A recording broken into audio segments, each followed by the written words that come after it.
कांग्रेस के बड़बोले नेता आप समझ ही गए होंगे, मैं दिग्विजय सिंह की बात कर रहा हूं। दिग्विजय सिंह ने एक ऐसी बात कही है जो मुंगेरी लाल के हसीन सपने जैसी है। उन्होंने कहा है कि अगर कांग्रेस 2024 में सत्ता में आई तो उनकी सरकार आर्टिकल 370 को जम्मू कश्मीर में फिर से बहाल करने पर विचार करेगी।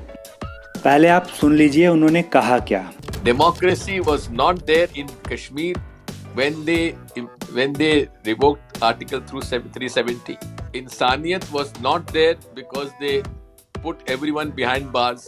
And Kashmiriyat is something which is basically the fundamentals of secularism.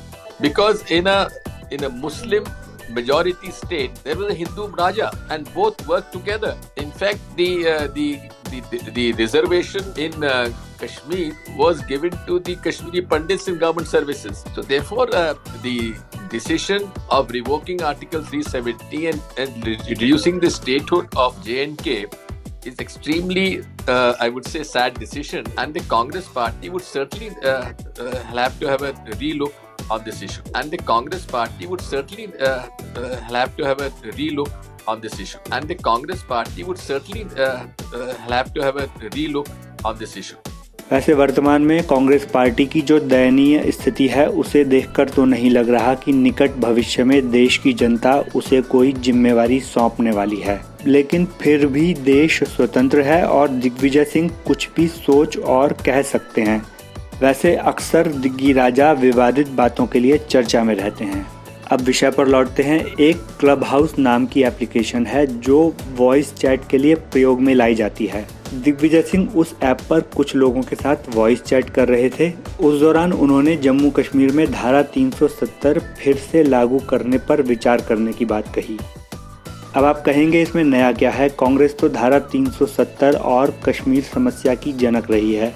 साथ ही कांग्रेस पार्टी धारा 370 में परिवर्तन करने का विरोध करती रही है।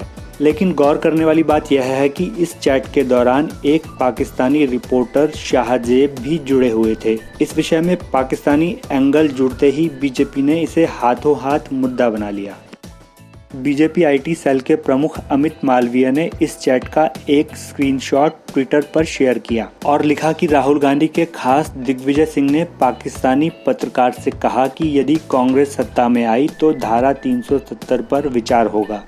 यहाँ पर एक प्रश्न है कि क्या कांग्रेस या कोई भी अन्य दल धारा 370 में बदलाव होने के बाद उसे दोबारा पुराने रूप में लागू कर सकती है?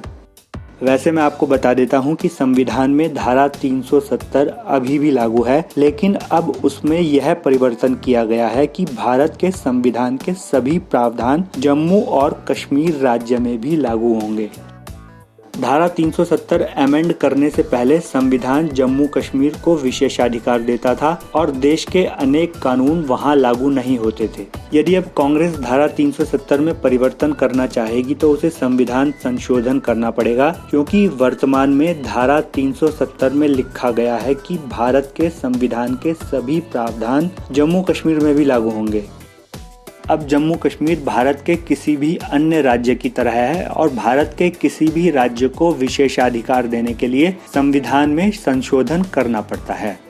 संविधान संशोधन करना एक जटिल प्रक्रिया है। उसके लिए राज्यसभा और लोकसभा दोनों में 2/3 बहुमत की आवश्यकता होती है।